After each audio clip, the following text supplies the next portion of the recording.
Hatchet, Chapter 16, Part 2. So insane, he thought, letting sleep cover the pain in his chest. Such an insane attack for no reason, and he fell asleep with his mind trying to make the moose have reason. The noise awakened him. It was a low sound, a low, roaring sound that came from wind. His eyes snapped open not because it was loud, but because it was new. He had felt wind in his shelter, felt the rain that came with wind, and had heard thunder many times in the past 47 days, but not this noise. Low, almost alive, almost from a throat somehow. The sound. The noise was a roar, a far-off roar, but coming at him, and when he was fully awake he sat up in the darkness, grimacing with pain from his ribs. The pain was different now, a tightened pain, and it seemed less. But the sound. So strange, he thought.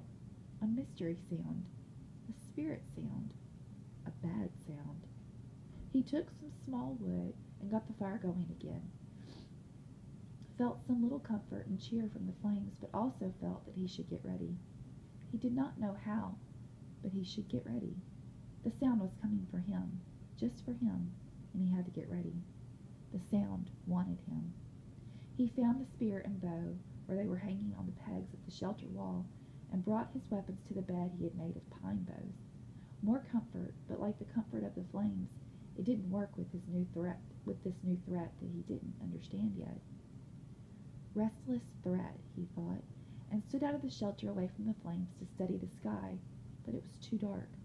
The sound meant something to him, something from his memory, something he had read about, something he had seen on television, something. Oh, he thought. Oh no. It was wind. Wind like the sound of a train, with the low belly roar of a train. It was a tornado. That was it. The roar of a train meant bad wind, and it was coming for him. God, he thought. On top of the moose, not this, not this. But it was too late to do anything. In the strange stillness he looked to the night sky, then turned back to his shelter and was leaning over to go through that door opening when it hit. Later he would think of it and find that it was the same as the moose, just insanity. He was taken aback by some mad force and driven into the shelter on his face, slammed down into the pine branches of his bed. At the same time the wind tore at the fire and sprayed red coals and sparks in a cloud around him. Then it backed out, seemed to hesitate momentarily, and returned with a massive roar, a roar that took his ears and mind and body. He was whipped against the front wall of the shelter like a rag, felt a ripping pain in his ribs again, then was hammered back down into the sand once more while the wind took the whole wall, his bed, the fire, his tools, all of it, and threw it out into the lake, gone out of sight, gone forever. He felt a burning on his neck and reached up to find red coals there. He brushed those off, found more in his pants, brushed those away, and the wind hit again. Heavy gusts, tearing gusts. He heard trees snapping in the forest around the rock, felt his body slipping out and clawed at the rocks to hold himself down. He couldn't think, just held and knew that he was praying, but didn't know what the prayer was, knew that he wanted to be, stay and be, and then the wind moved to the lake. Brian heard the great, roaring, sucking sounds of the water, and opened his eyes to see the lake torn by the wind, the water slamming in great waves that went in all ways, fought each other, and then rose in a spout of water going up into the night sky like a wet column of light.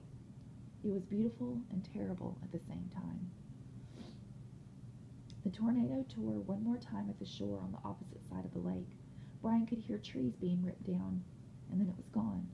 Gone as rapidly as it had come. It left nothing. Nothing but Brian in the pitch dark. He could find nothing of where his fire had been, not a spark. Nothing of his shelters, tools, or bed. Even the body of the full bird was gone. I am back to nothing, he thought, trying to find things in the dark. Back to where I was when I crashed. Hurt in the dark. Just the same. As if to emphasize his thoughts, the mosquitoes, with the fire gone and the protective smoke no longer saving him, came back in thick, nostril-clogging swarms. All that was left was the hatchet at his belt, still there. But now it began to rain and in the downpour he would never find anything dry enough to get a fire going.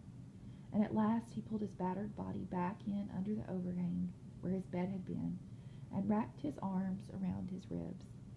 Sleep couldn't come with the insects ripping at him.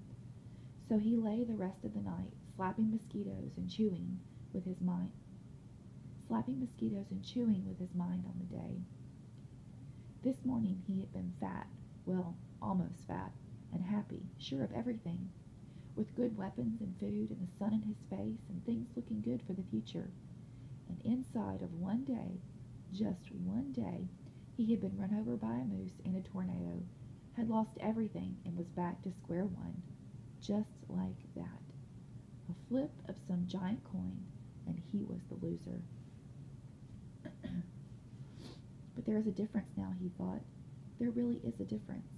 I might be hit, but I'm not done. When the light comes, I'll start to rebuild. I still have the hatchet, and that's all I had in the first place. Come on, he thought, burying his teeth in the darkness. Come on.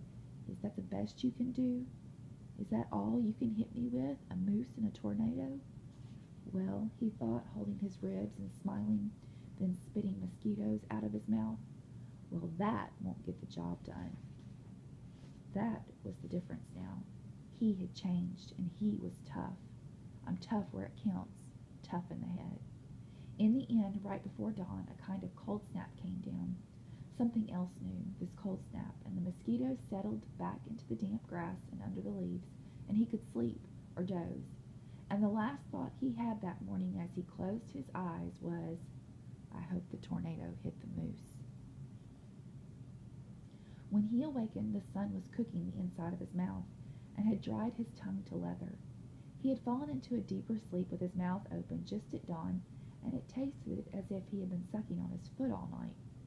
He rolled out and almost bellowed with pain from his ribs. They had tightened in the night and seemed to pull at his chest when he moved. He slowed his movements and stood slowly without stretching unduly, and went to the lake for a drink.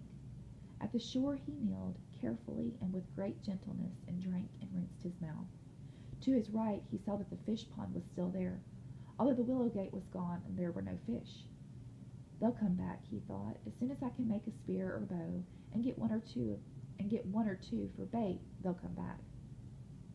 He turned to look at his shelter, saw that some of the food for the wall was scattered around the beach but was still there, then saw his bow jammed into a driftwood log, broken but with the precious string still intact. Not so bad now, not so bad. He looked down the shoreline for other parts of his wall, and that's when he saw it. Out in the lake, in the short part of the L, something curved and yellow was sticking 6 or 8 inches out of the water.